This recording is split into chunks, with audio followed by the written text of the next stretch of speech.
What is going on, Rebel fans? And welcome back to another Running with the Rebel show. This is your host, Rafael Gonzalez, and we are back after a bye week. Long time no see, folks. It's been a while. No, but yeah, so with the bye week, I didn't do a video, but let me know if you guys want a video during the bye week, because we have another one coming up after this week. If that's something you guys are looking forward to, let me know. I'll try to cook something up. But anyways, we got Miami of Ohio this week. It's going to be a little interesting. Probably going to be our toughest non-conference matchup of the year, but that's not really saying much, to be honest with you. Our three opponents that we faced previous to this are a combined record of 0-9, and so we really haven't been tested too much in that aspect, but we've been winning games still, and that's the most important part. A lot of people questioning why we're only -2.5, -3.5 in the books, and honestly, it's because our defense. I don't know if you guys have seen, but our defense is pretty bad. Just because we're winning games doesn't mean we're winning games because of the defensive side of the ball. We've been opportunistic defensively and getting turnovers, and that's about where it ends when it comes to talking good about the Rebel defense. To be honest, if you look at some of our stats defensively, like I said, it's pretty fucking bad, guys. It's pretty bad. So. This is not to shit on anybody on the defensive side of the ball either. I love everybody at the UNLV game, the UNLV Rebels team. I just want that to be known for y'all. I go to every single game. I love every student athlete that comes in and out of those doors and competes for us at a high level. But I'm a realist. And it is what it is. And the defense is very, very, very bad this year, in my opinion. Something that we got to shore up. Or we are going to have troubles. Just going through some of these defensive statistics here. Let me see here. So, scoring, this is all offense, I believe. Give me a second here. Scoring, passing, rushing. Yeah, and so this is all, but from my understanding, passing yards is like in the hundreds, rushing yards is in the 120s, or I got that mixed and matched. But either way, like I said, I don't have the statistics up in front of me right now. I just have our offensive statistics, but they're bad. We need to shore up the yardage that we give up. We need to clean up the penalties, and that goes for offense and defense. That's not just the defensive aspect of the ball, but we definitely need to shore some things up if we're going to be competitive here moving forward. If not, we will lose some games because of the defensive side of the ball. Listen to me now, because conference play is starting, and we go to Wyoming in 2 weeks, which is going to be a difficult atmosphere, regardless of how Wyoming's playing. They're not the greatest either right now.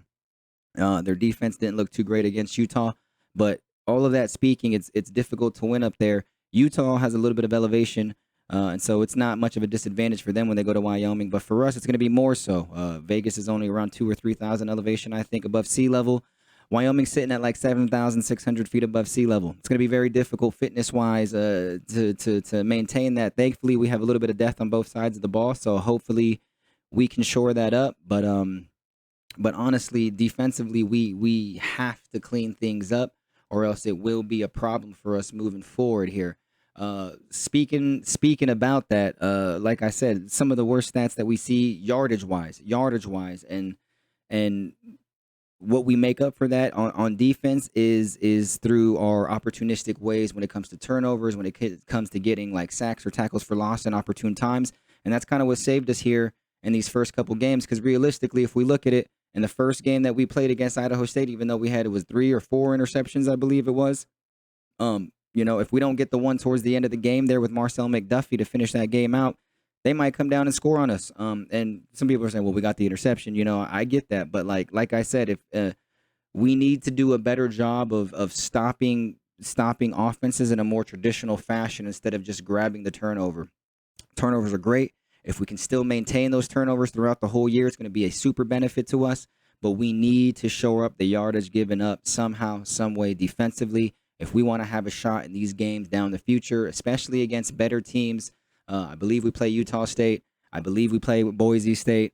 New Mexico is going to be a tough game from what I've seen. They beat UCLA more than we beat UCLA by, right? And people will say, oh, well, UCLA was down and out already, or this, that, and the third.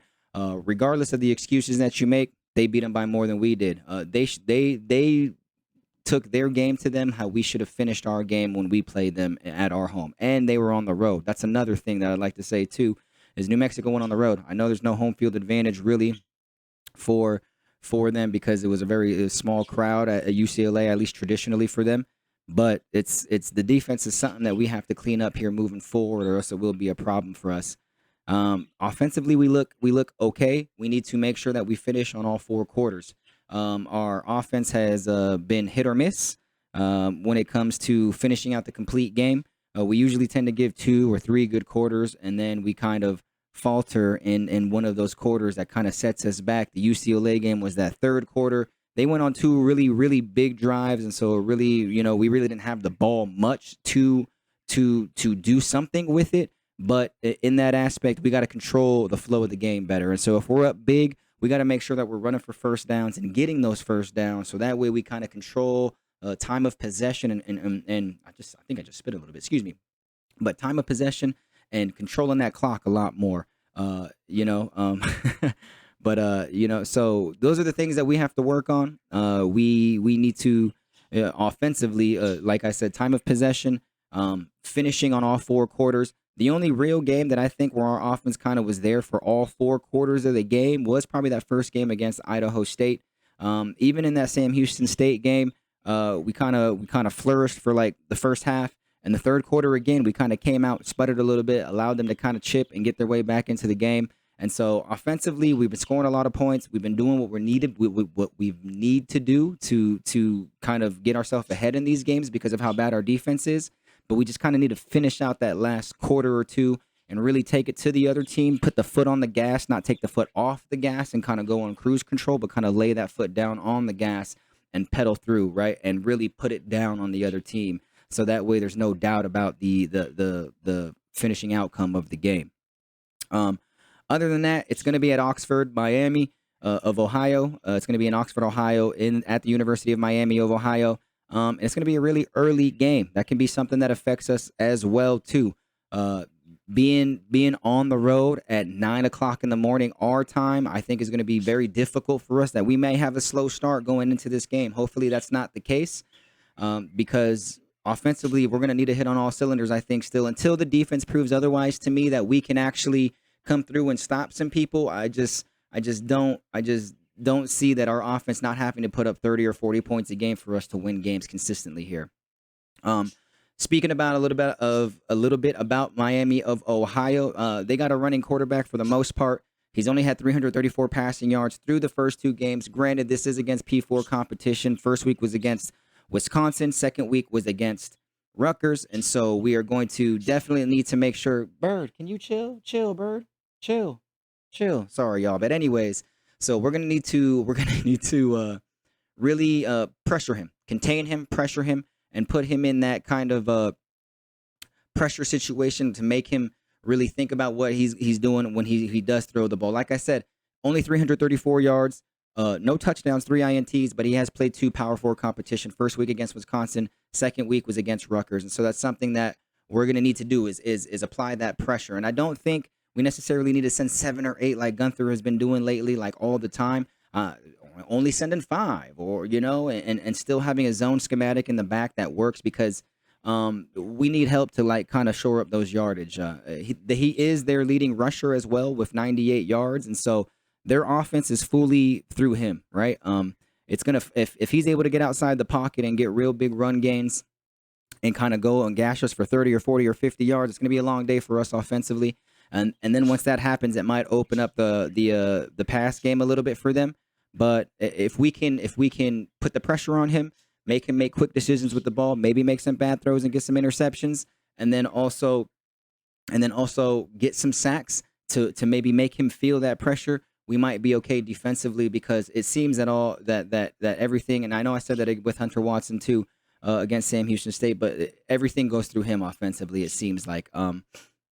Not many other people get a ton of carries.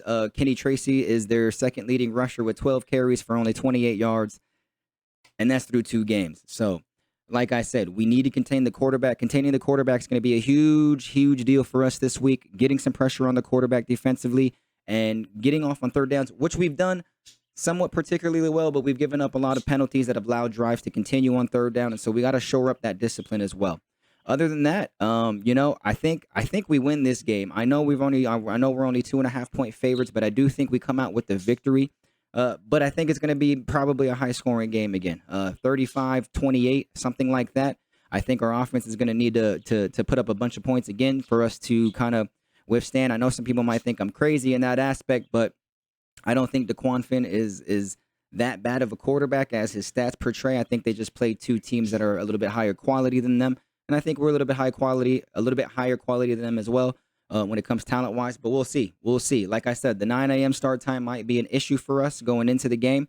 I can't remember the last time the Rebels went to the East Coast and played a 9 a.m. start. I think it was probably back when Jamal Brimmer played. We went to Wisconsin and we absolutely throttled them. So hopefully that's the same instance. I believe it was like 23-5 that game. Jamal is one of my favorite players of all time in UNLV. But yeah, hopefully we have that same kind of outcome. There could have been a game in between then and way back then and now that we played a 9 a.m. game in the morning, and I think there was a couple.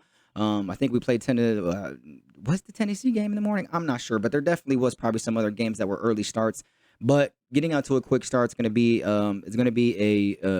something that we need to do with the early start there. So like I said, my prediction, I think 35. I'm going to go 35-28 until the defense starts proving me otherwise that we're not going to give up a bunch of points. I really can't sit there and hammer home like a 35-17 and really be confident in that prediction. Just because, like I said, if it wasn't for being super opportunistic and getting to some of the turnovers that we got in certain situations and certain times that we've got them, we easily could be 1-2.